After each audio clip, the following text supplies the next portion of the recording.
Okay, so this is the lectures on a second set of topics, which is basically the interactions of Goldstone bosons or chiral perturbation theory. And the the original development was due to Steven Weinberg in the 1960s, and then Gasser and Lloyd Wheeler and the Byrne group kind of formalized it and did a systematic calculation to one loop. And now people have done many of the calculations up to two loop order. So, so this is basically the general study of the dynamics of Goldstone bosons, and we'll see that Goldstone bosons are derivatively coupled, which is to say that interactions depend on momentum. And so this is basically an EFT which is valid as long as the momentum is small compared to some symmetry breaking scale. And in QCD, that symmetry breaking scale is called lambda sub chi, the scale of chiral symmetry breaking, which is somewhere around the rho mass or 1 GeV or something. You can take that as a number. If you were to do the Higgs and the pseudo-Goldstone bosons and the weak interactions, then the analog of this would be the vacuum expectation value of 246 GeV. So that would be the analog of this if you were doing a Technicolor type theory. So this is what we call capital M in the first lecture. It's the interactions, the high order operators are going to be suppressed by inverse powers of lambda chi. And so let's start with some simple examples. If you take a Lagrangian of some n component scalar field,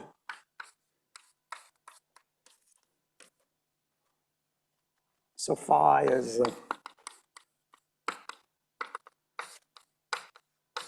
phi 1 through phi n, then the potential could have some shape which people draw, which looks like that. Suppose the minimum of the potential was at some value of phi which was non-zero.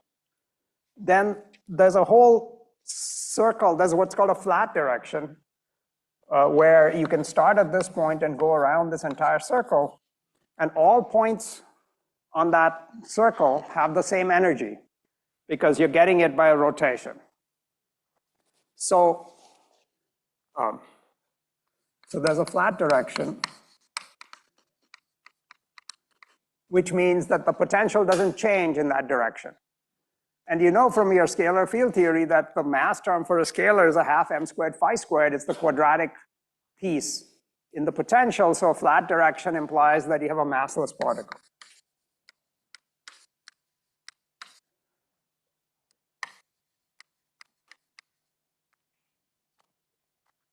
So, so here's an explicit example, and then we'll do this case in a little more detail. But basically, the general result is that you have some vacuum state, let's call it omega 0 of the quantum field theory. And I'm going to formulate it this way because you don't really need an explicit Lagrangian or an explicit potential or anything. The original formulation of chiral perturbation theory in QCD used the fact that a symmetry was broken, but they didn't know what QCD was or anything else. Okay, you just started by assuming some symmetry arguments. So here's some vacuum. You could think of it as this point. And your theory has a symmetry group G.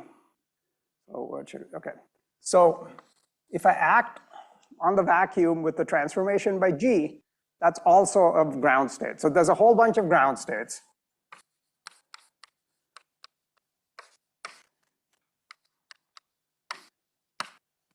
G belongs to G, which is a symmetry of the theory.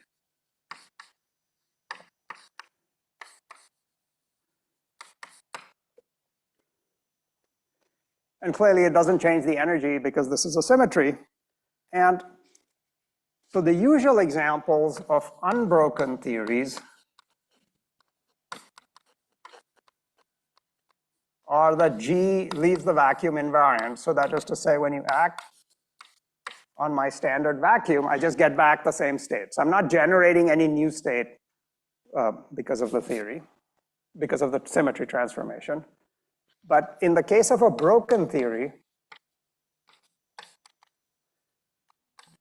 G of omega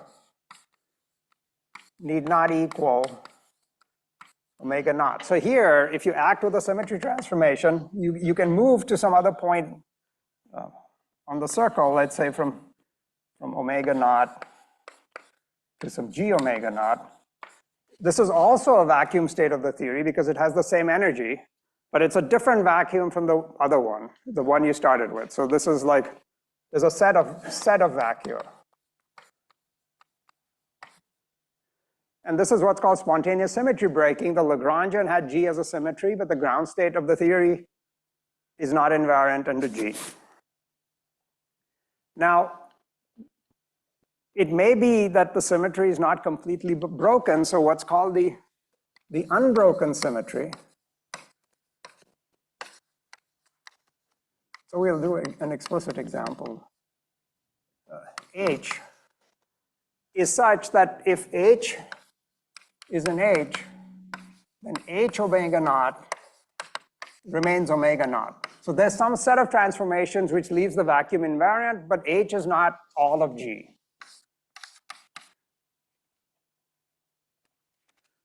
And so that's the general case of spontaneous symmetry breaking, and usually people write, G is broken down to H dynamically or whatever by finding the minimum of the potential or by solving the non-perturbative theory.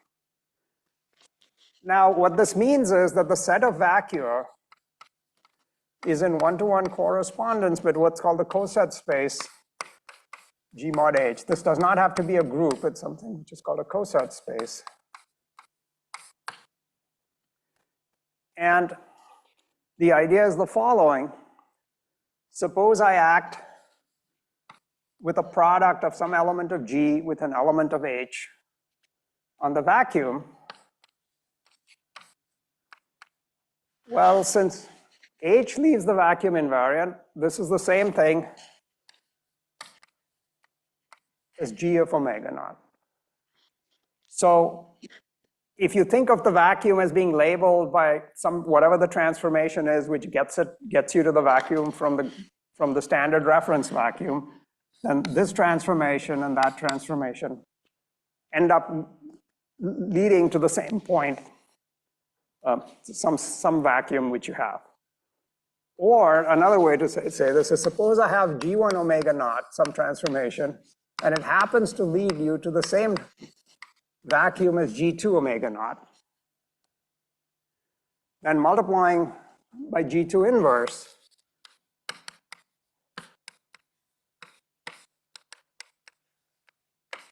then G2 inverse G1 leaves the vacuum invariant.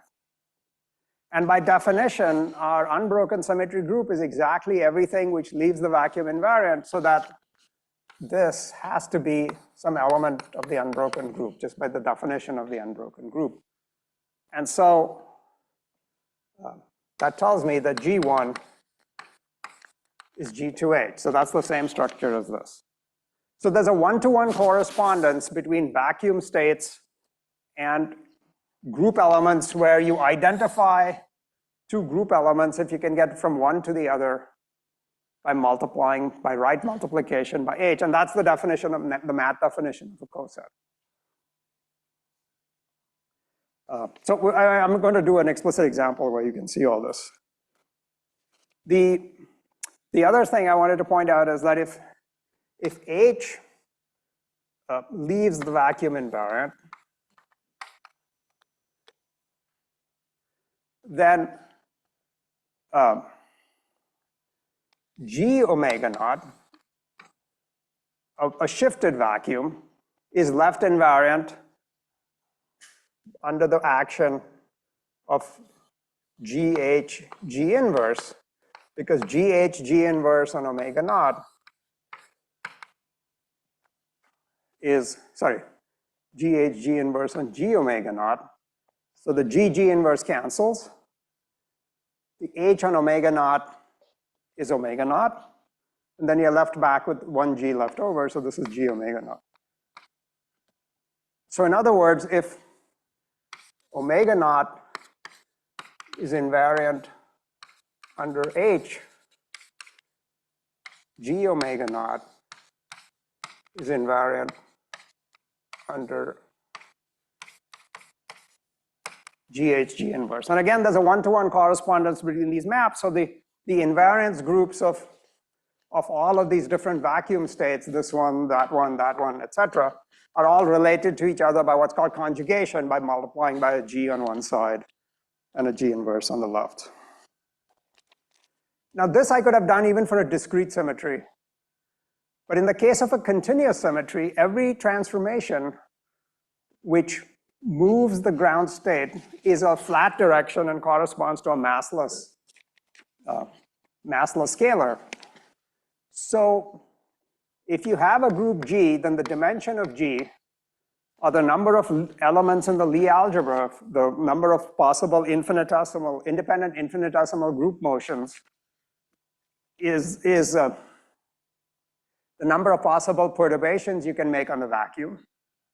And we know that H leaves those, some subgroup H leaves them the vacuum invariant. So even though you act with H on it, this point doesn't move because of H. So the number of directions which can change that point is dimension of G minus the dimension of H. So this is called the number of broken generators.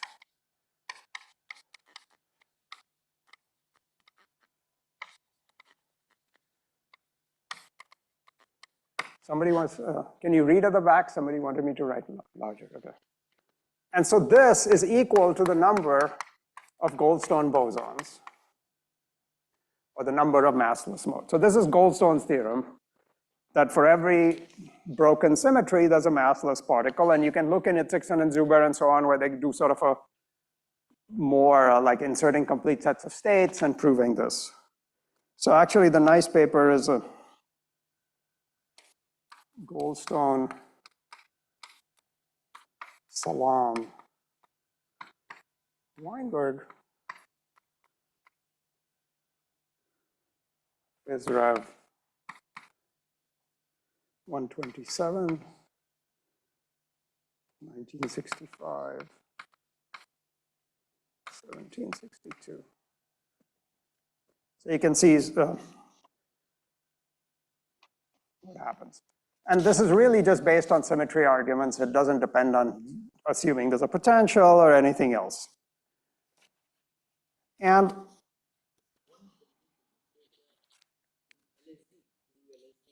yeah.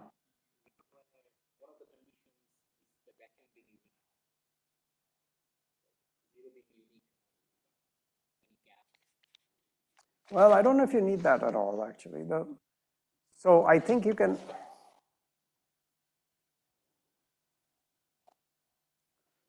I think you can just decide you're going to pick some vacuum and work with it, because it depends on the asymptotic. LSZ depends on the fact that the Green's function. Yeah, phi, and then you insert a complete set of states and you're picking out a pole which is connected with a long distance propagation.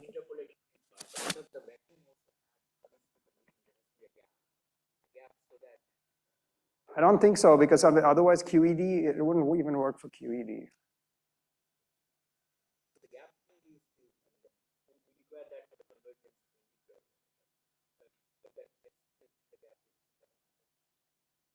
I don't think so. Okay, we can go through. I don't think so.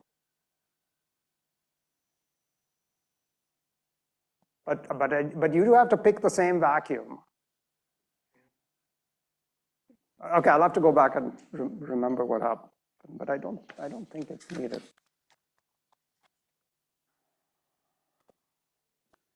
Okay.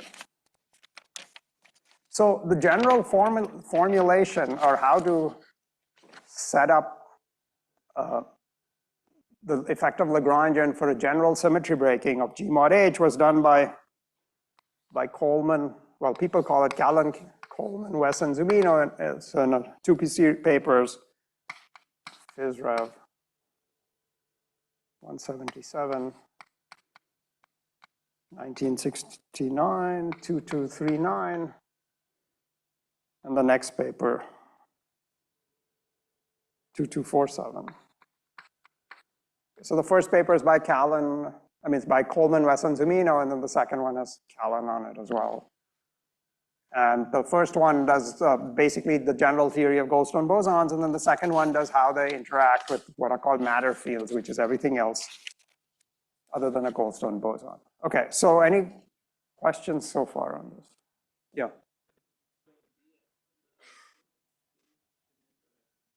Yeah, but it could be a different vacuum. So the theory has multiple vacuums. That was Tuhin's question. The theory has an infinite number of vacua. Okay. So, okay, so we're going to start with an explicit example. So this is the ON model with this phi I mentioned before. And you just take the Lagrangian 1/2 d phi dot d phi minus, and now I'll just take a standard renormalizable potential, phi dot phi minus v squared squared. Now, this theory has what's a global, so G is a global symmetry, which is ON. And ON just means rotations in an n-dimensional space. So you think of phi prime as some n by n orthogonal matrix times phi 1 to phi n. So it's just like a generalization of rotations in three-dimensional space. You're doing rotations in n-dimensional space. If you do that, the length of the vector is left invariant. So phi dot phi is invariant, and the kinetic term is invariant. And clearly from this potential at the classical level, the ground state, the minimum, has phi dot phi equals v squared, because that's where the vacuum, where the potential is a minimum. So the ground state of the theory is a big sphere of radius v. And anywhere on the surface of this, because by definition the sphere is the surface of constant distance from the origin. And so this sphere is called Sn minus 1. It's an n minus 1 dimensional sphere because there are n variables with one constraint. So a sphere in 3 dimensions is called S2 because you need 2 coordinates to parameterize the sphere.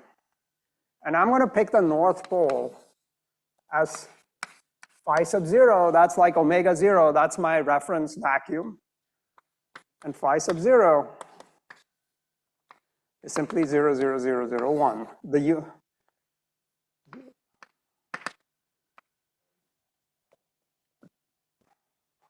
So let's say this is like the z direction, or the nth direction is the vertical direction, and that's my standard vacuum. Okay, so now we can go through all of that. So what are the transformations which leave, so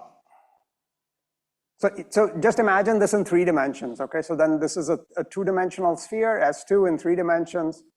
That's the z-axis, there's the x-axis and the y-axis. And now I want to know what is the symmetry group H, that is the unbroken symmetry group. So those are the transformations which leave phi 0 invariant. So what are the transformations which leave a vector pointing in the vertical direction invariant? They're simply rotations about the z-axis. Any rotation about the z-axis will not change phi 0. So H in this case, which is the unbroken group, are transformations which are rotations which leave this one invariant. I mean, leave this vector invariant, so they are transformations of the following form. You put a 1 here, a 0 here, and a 0 here, and here you can have an orthogonal transformation because this acts on 1, 0. So you can think of this as a rotation in this n minus 1 dimensional space, and if you rotate the 0 vector, it stays the 0 vector. Basically, you are not allowed to touch the last component, because if you touch the last component, it'll turn from 1 into cosine theta or whatever with the amount of the rotation. So this group is ON minus 1. It's rotations which don't touch the z direction, the last direction. So that's H. And G mod H, the coset space, is just On over On minus 1. And we just see geometrically that this thing is just Sn minus 1. And we can do our counting of modes. So the dimension of On, the number of rotations. Maybe one thing I should point out, in 3 dimensions, people talk about rotations about the x-axis, the y-axis, and the z-axis. But if you're in arbitrary direction, you should really think of rotations in a 2-plane. So rotations in the xy plane, the yz plane, and the zx plane. And in 3 dimensions, a rotation in the xy plane can be thought of as about the z-axis because there's the epsilon symbol for the cross product. The cross product does not exist in arbitrary dimensions. It does not become a vector. So you should just think of this as rotations in the 2-plane, and the number of planes is n minus 1 over 2. The dimension of n minus 1 then is n minus 1, n minus 2 over 2. And so dim G minus dim H is n minus 1. And that's the dimension of S. That's the dimension of Sn minus 1. And so here is our setup that I've given an explicit example where we have all the counting and the dimensions on G and H and what the vacuum looks like. And so now I want to study the dynamics of the massless mode. So here you can see that this potential, if I think of the sphere, if I move in the radial direction and I either expand the sphere or contract the sphere, the energy is going to go up because phi, the length of phi is no longer v. So those are the radial fluctuations. The fluctuation is the massive mode. But the massless mode can be any fluctuation of this along the surface of the sphere. As long as I'm living on the sphere, the energy, the potential energy doesn't change. And I effectively have a massless mode. So what I want to study is a scalar field which is constrained to live on the surface of the sphere. And this is what's called a nonlinear sigma model. It's nonlinear because you have this nonlinear constraint. Phi is not free to vary. It has to still satisfy the fact that the length is fixed to be v. Okay, so questions on this? Yeah.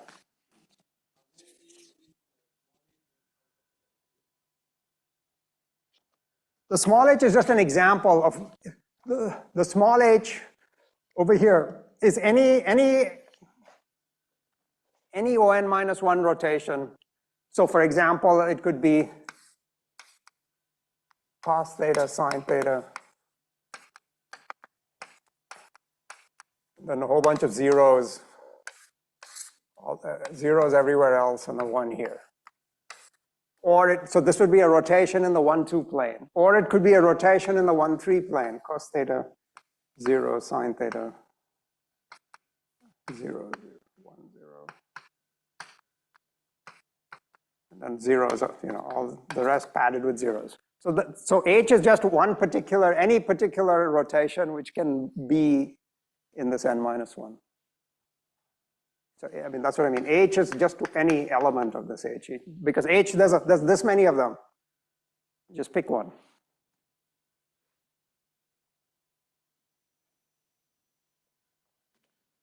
Okay, so I forget. I think, is this the last board, or I can go one more? Half of this one.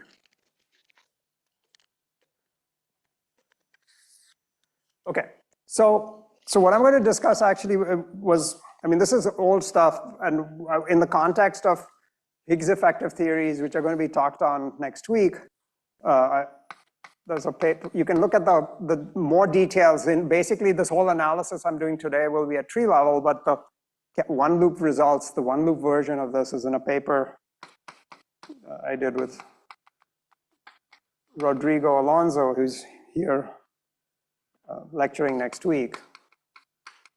And I think I picked the same notation as in the paper.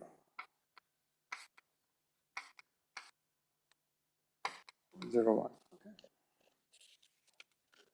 So clearly what we want to do here, because the massless modes are on the surface of the sphere, and the radial mode is massive, is switch from Cartesian coordinates, which are phi 1 through phi n, to polar coordinates, the analog of polar coordinates in n dimensions. So I'm going to write phi, the vector phi, as v plus rho. So rho is the fluctuation in the radius, because I know that the ground state is at the length of phi equals v. And then I'm going to put n, and n is a unit vector.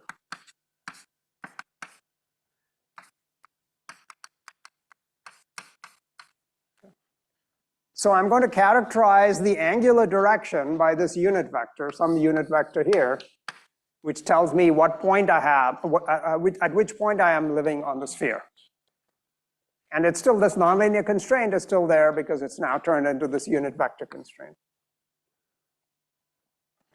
So now let's look at what the original Lagrangian is. So D, first of all, clearly from this phi dot phi is v plus rho whole squared, because n is the unit vector. And d mu phi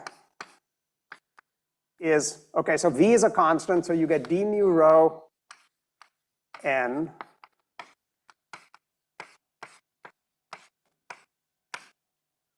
plus v plus rho d mu n, just differentiating that. So when I take d mu phi dot d mu phi from the first term, if I square the first term, n dot n is 1. So I get d mu rho squared. From the square of the second term, I get plus v plus rho squared d mu n dot d mu n. And then I get a cross term, which is twice d mu rho v plus rho n dot d mu n.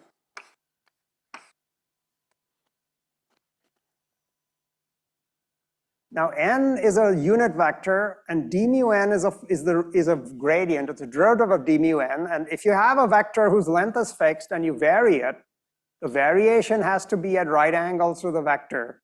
Otherwise, the length will change. So this is 0. And a trivial way to prove, I mean, you can just do this directly.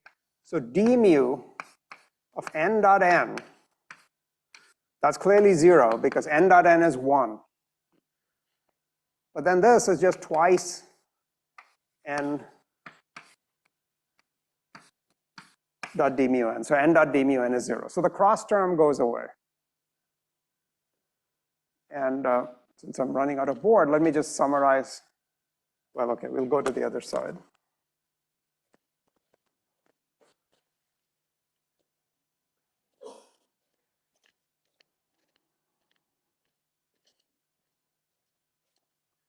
So my Lagrangian then becomes 1/2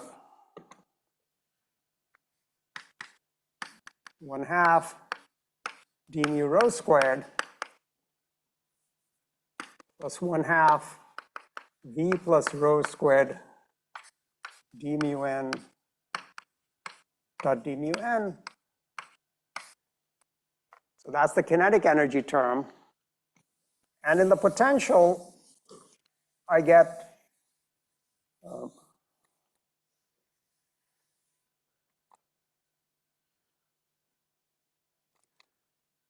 minus lambda over 4 rho squared plus 2 rho v whole squared, because what you have inside here is rho plus v whole squared, which is rho squared plus 2 rho v plus v squared, but then there's an extra minus v squared, which cancels the v squared. So this is the potential. Using phi dot phi is rho plus v whole squared. So if you look at the potential, there is no n dependence here, and that's the statement that the angular direction does not affect the potential. The potential only depends on rho. And so if I expand this out, I will have a term which is minus lambda v squared rho squared plus other stuff. And so we have the radial mode is massive. M rho squared is 2 lambda v squared. So we have a massive radial mode.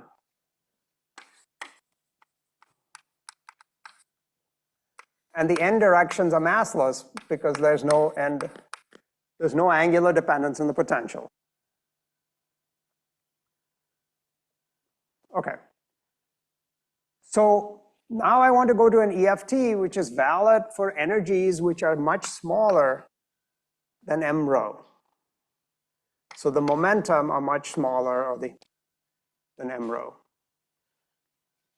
And here's an example where you can explicitly construct the EFT. So at tree level, at lowest order, you simply drop rho. And the Lagrangian becomes 1/2 v squared d mu n. Just set rho to 0. Then you can have higher order terms which are corresponding to rho exchange diagrams where there's some kind of d mu n dot d mu n interaction. There's a rho interaction with the d mu n term, and then there's rho masses, etc. And you'll get higher order terms, and the scale of the expansion is going to be from this rho term, basically the analog of capital M in our EFT expansion is going to end up becoming m rho, clearly. So I'm going to forget all that. I'm just going to work to lowest order.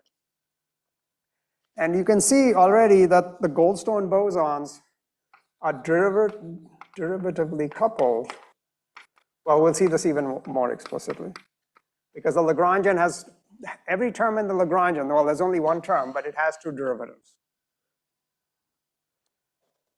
Now, when we're studying scattering and so on, we don't want to, it's really not useful or convenient to have these fields with nonlinear constraints on it. So n here still has the constraint that n dot n equals 1. So we can change that by using the following. So we write v times n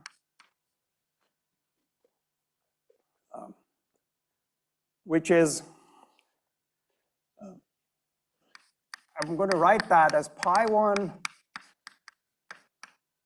through pi n minus 1 through pi n. So I'm going to call that my pion or my Goldstone boson. And I put a v in here so that the dimensions of this field are going to be the dimensions of mass. Otherwise, it would be massless. It would be dimension 0. So this has the same dimensions as v. It's just a convention.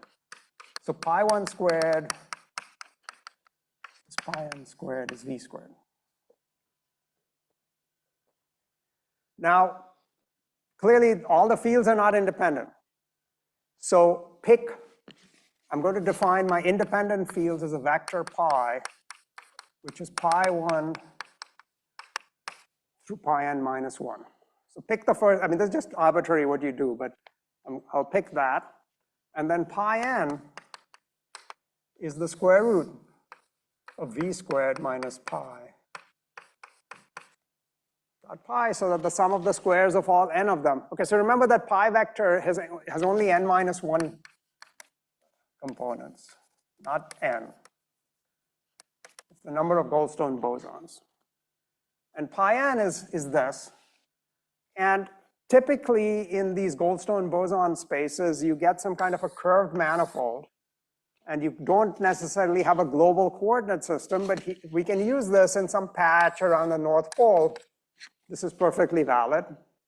If you go to the southern hemisphere, you would have to pick pi n with a minus sign in the square root, but this positive sign is good for almost basically up to the equator.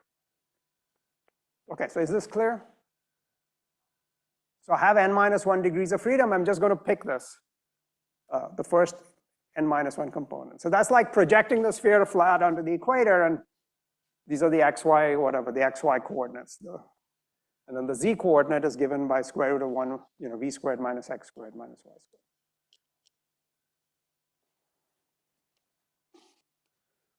Okay. So d mu pi n, the derivative of this is 1 over v squared minus pi dot pi.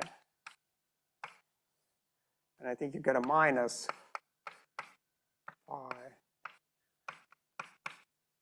dot d mu pi. Just differentiate this. You get the square root in the denominator, and then you get a derivative of pi dot pi, which is pi dot d mu pi.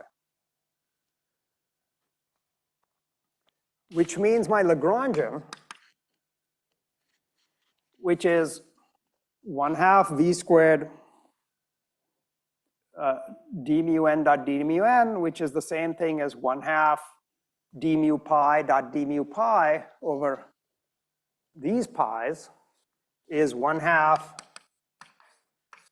d mu pi vector dot d mu pi vector, the n minus 1. Those are the first n minus 1 components in here. And then the last component's the square of that, plus pi dot d mu pi squared over v squared minus pi dot pi.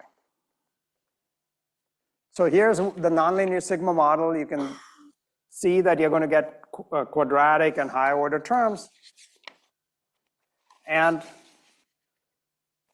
so for example, I mean, just d mu pi dot d mu pi is the kinetic energy term, but when you expand this out, you're going to get interactions like pi dot d pi squared and pi dot d pi squared times pi squared, etc. You'll get an infinite tower of terms by expanding this thing in a Taylor series. And so first of all, you're relating processes with different numbers of pions.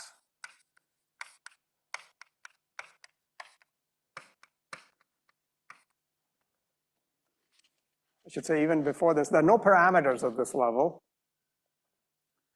Well, okay, there's one parameter v, but then, so all of these are related in terms of v, the 2 pion, so this is 4 pions, 6 pions, 8 pions, etc. They're all connected to each other through this Lagrangian.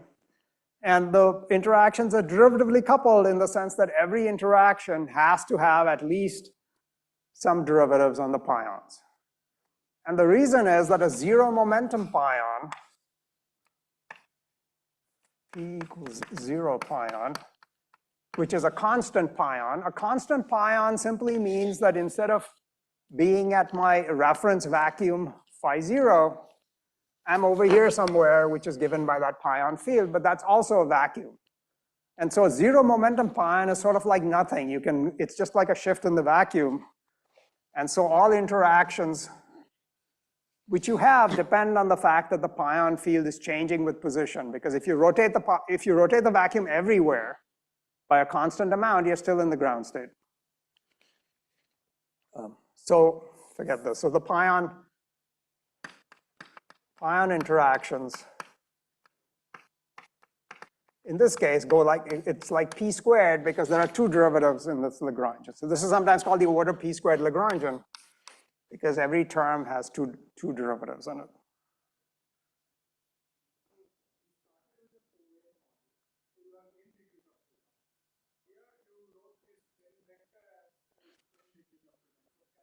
No, that's a constraint here.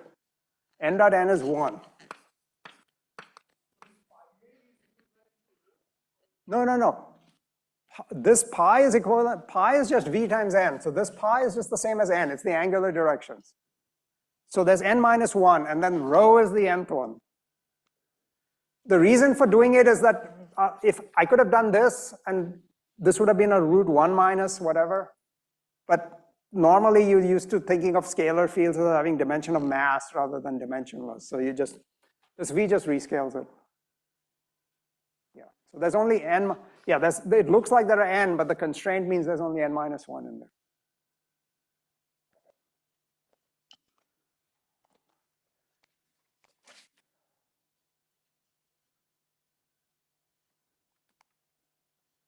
What's the time? Okay. So,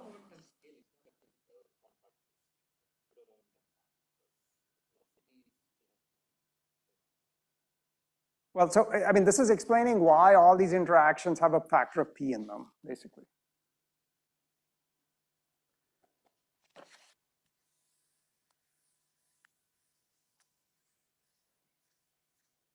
And this is also why when we do this for QCD with pions, the QCD is strongly interacting, it's non-perturbative.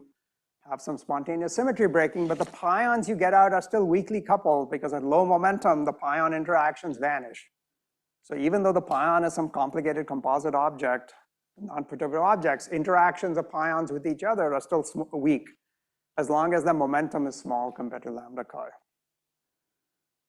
Okay, so here's an explicit example. You can actually, integrate out the rho systematically, and I think we did that in our paper. You can get the next term, which will be 4 derivatives, things like d mu n. You get terms like d mu n dot d mu n squared, and you'll get terms like d mu n dot d nu n, or you could, I don't remember what you get now.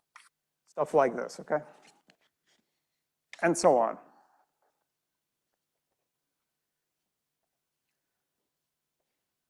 Yeah.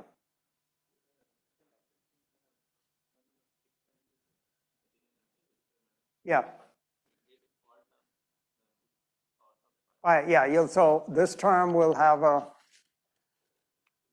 this will be like 1 over v squared, this will be like 1 over v to the 4th, etc. Yes. Yeah, so there's an infinite number of terms.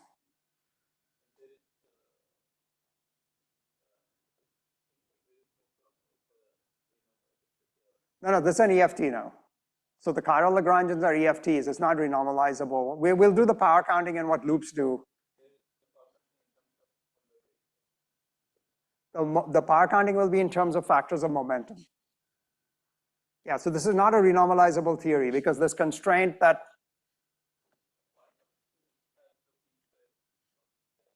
all terms have a p squared. I mean, all terms will have 2 factors of p.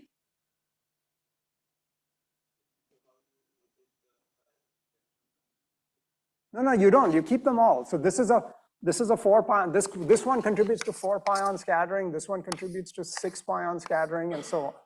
How many is that? Yeah, 6 pion scattering, and so on. And these are all part of the leading order Lagrangian. I'm not rejecting any. The power counting. So in the terms of the EFT expansion, I'll discuss this. This is all of these terms are the same order. These are all leading order terms. The power counting for chiral perturbation theory is slightly different from it's an expansion in momentum. So everything here is 2 derivatives. And then you will get a 1 over v squared times terms with 4 derivatives and so on. We'll discuss that. So this is all leading order, but it's still not renormalizable in the sense that you have terms with dimension more than 4. We'll see that loops in here will generate that. But let me first do some examples and then we'll do loops. Yeah.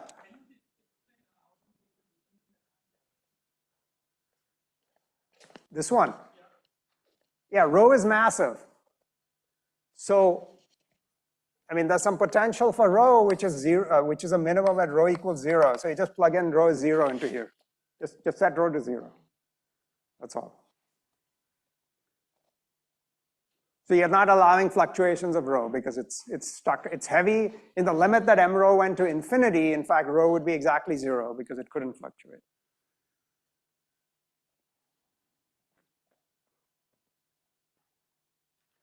Okay, other questions? Okay, so, well, maybe I'll say one more thing. So this is what Weinberg used for QCD, chiral perturbation theory, for 2 flavors. So it's called SU2 chiral perturbation theory. We'll discuss the chiral Lagrangian and the 2 flavor and 3 flavor case, but just for now, just want to point out that if you take the group O4 divided by O3, then at least as far as the Lie algebra is concerned, O4 is SU2 cross SU2. And O3 is SU2. And we'll see that this is G mod H for QCD for NF for 2 flavors, which is where this whole subject all started. So Weinberg, when he was, and so these are real pions. These are the actual pions, pi plus, pi minus, pi 0, because for O4 over O3, there are 3 Goldstone bosons.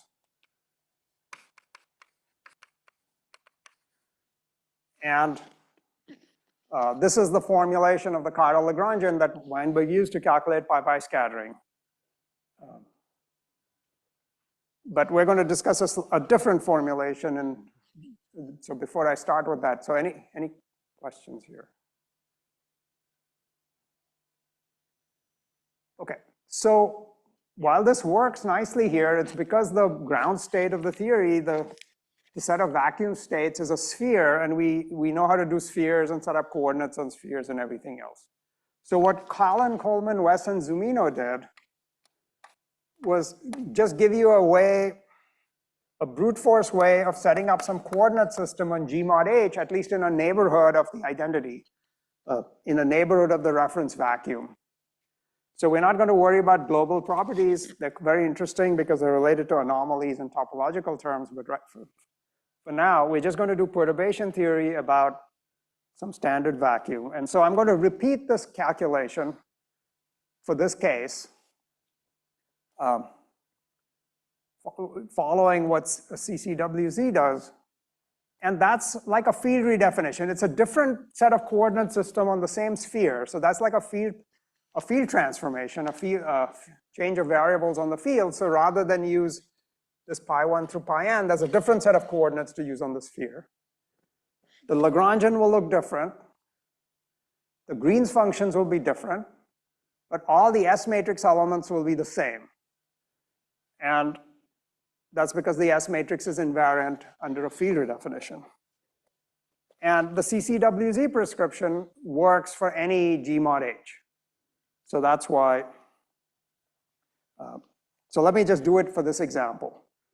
So we start with our reference phi 0, which I'll write as Vn0. And n0 is just the unit vector along the z-axis. So I have my n0, which is the point on the North Pole. This is my standard vacuum. And now I want to go to some point here. Well, let's go and stay inside the patch, n. Okay, so I'm going to some other point on the surface of the sphere. So rather than think about unit vectors, I know that my theory has the symmetry. What you do is you think of n as the transformation which rotates you from n0 to n. There's some transformation which has to take you from n0 to n, because all of these vacui are related by the symmetry. And so the idea is to parameterize n by this transformation. So I write n as Cn0. So this is a group element in G, in this case a rotation.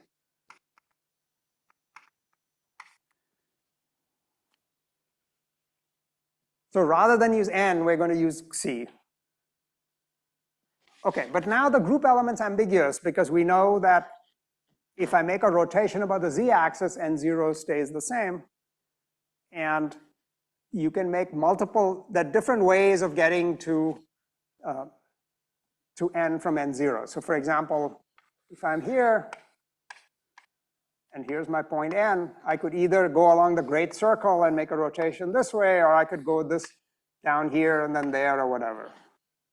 And different ways of getting to the same point n, if you're on the surface of a curved manifold, will differ by some rotation which leaves n0 invariant. In other words, two different ways of getting to n correspond to two different elements, G1 and G2, and which differ by some H transformation.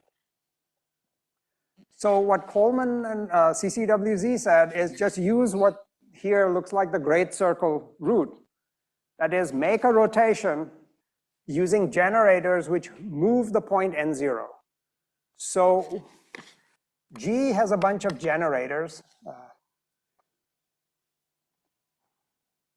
Okay, and I'm going to divide them up into TA and XA. So these are unbroken. What time is it? Okay. And these are broken generators. So TA is like rotations in this ON minus 1 subspace. They're rotations which leave n0 fixed. XA will move in. So these are rotations which are around the, in 3 dimensions. In 3 dimensions, this would be rotations about z, and x would be rotations about x and rotations about y. Now, keep in mind that broken generators aren't uniquely defined in the sense that I can always shift xa by xa plus some, I shouldn't even use the same labels. There's some number of unbroken and broken generators. I could always add some T alpha here, because this is still a broken generator. It's only, G is a group, so the generators are defined, and this is a group, so these are defined, and then you just pick enough broken generators to make, to reconstruct all the original generators that you have. So in 3 dimensions, in the O3 model, the xa's would correspond to rotations about the x and y axis. And what CCWZ said is just take this great circle root, which is to say you write n as xi and 0, and xi is e to the I xa pi a over v. So they didn't actually put in the v, but they were using a dimensionless pion, but I'll put in the v for this example. It's just a rescaling to make the pion field have dimension 1.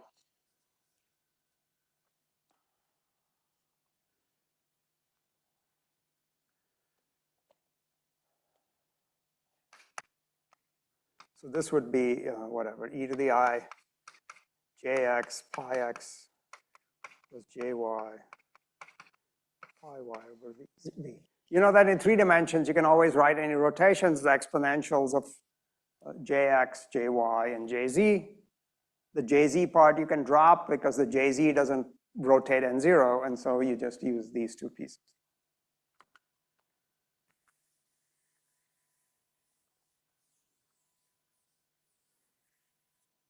So these pions are not the same as those pions. There's some transformation of fields to go between here and there. In the case of the ON model, the broken generators are the generators which are not in this space. So they are rotations which touch the last direction. So their rotations, let me pick the, so the Hermitian generators look like this. So there's a big 0 here, 1, -1, 0, 0, 0, 0, 0. So this is x1, and then x2 is -I, 0, 0, 1, 0, 0, etc. And then 0, -1, 0, 0. So there are n-1 of them, depending on whether the 1 is in the first entry, the second entry, etc. So these are rotations in the 1n plane, 1n plane, 2n plane, 3n plane, etc. So these are the broken generators. And d mu n is d mu xi and 0, because n0 is a constant. And so my original Lagrangian in this notation becomes 1/2 n0, if I think of n0 as a column vector, n0 transposed d mu xi transposed. Yep.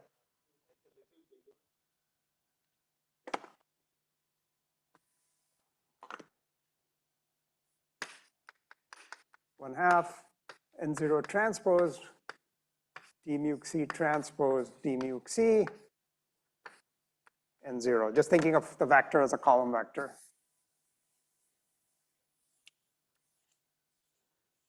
And now we have n-1 Goldstones, which are the same pions in here.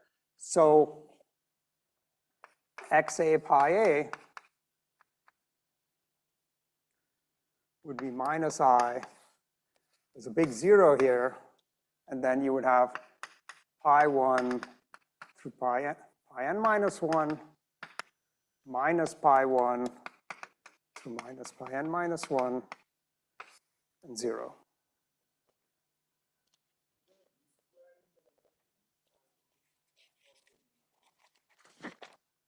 I had a v squared, right? Yeah, there's a v squared.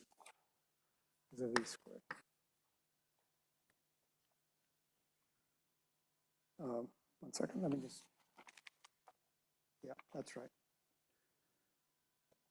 Okay, let me actually put an I here, and then the minus I goes. So I xa pi a over v is 1 over v times that. So that's the thing which goes into the exponent. So, so if I call this, I don't know what I want to call this, capital Z or something, then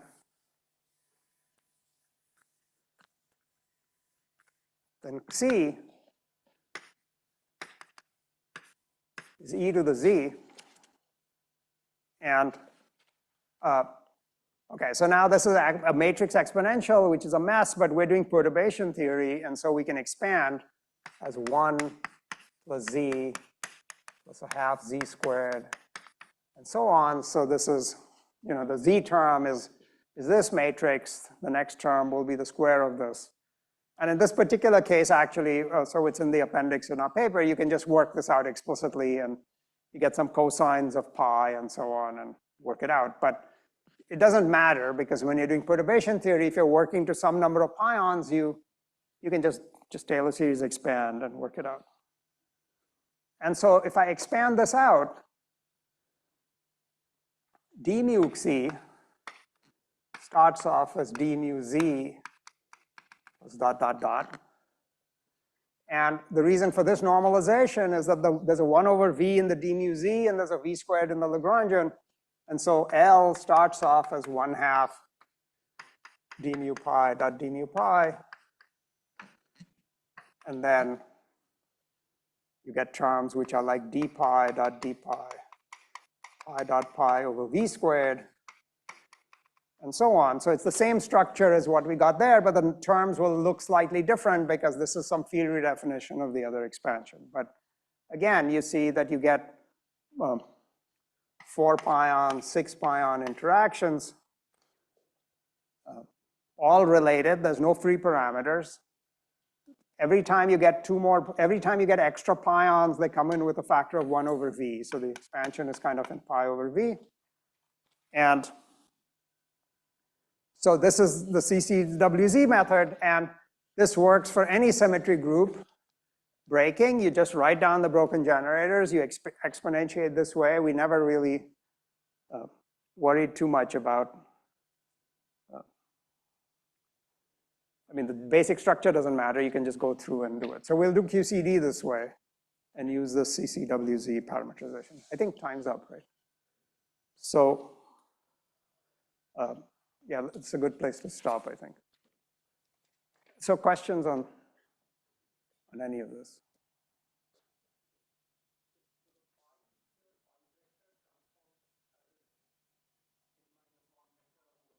That's correct. Yeah, that's a good point. Yes, it's an ON minus 1 vector. And so when you're doing this general CCWZ thing here, you can see that this also transforms, like you pick your broken generators to form the broken generators form representations of the unbroken group. So the sensible thing is to pick these broken generators to form representations of the group, and then the pions will be the corresponding representation of the unbroken group. That's right.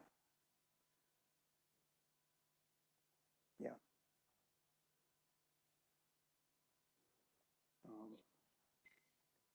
Anything else about this? And yeah, you should work it out. I mean, you can explicitly do everything here, and in fact, you can calculate pi-pi scattering from this, either there, well, from this term. From this first expansion, and just, it should agree with yesterday's lecture for the SU2 case. It's not quite the same because we haven't put in a pion mass yet, so it should agree with yesterday's lecture if you set m pi to 0. Oh, well, in some sense, the answer to that is trivial because you can always write G as G times the unit times 1. And so this belongs to capital G, and this 1 belongs to H. So you can always write it this way. But the point is that this decomposition is not unique. You can also have some G prime times H.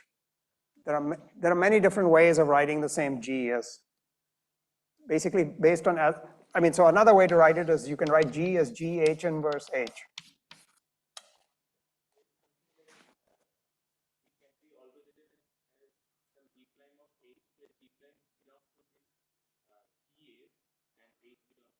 We will discuss that next time, and in the CCWZ formalism, how to break. Yeah, that's next, yeah. Mhm.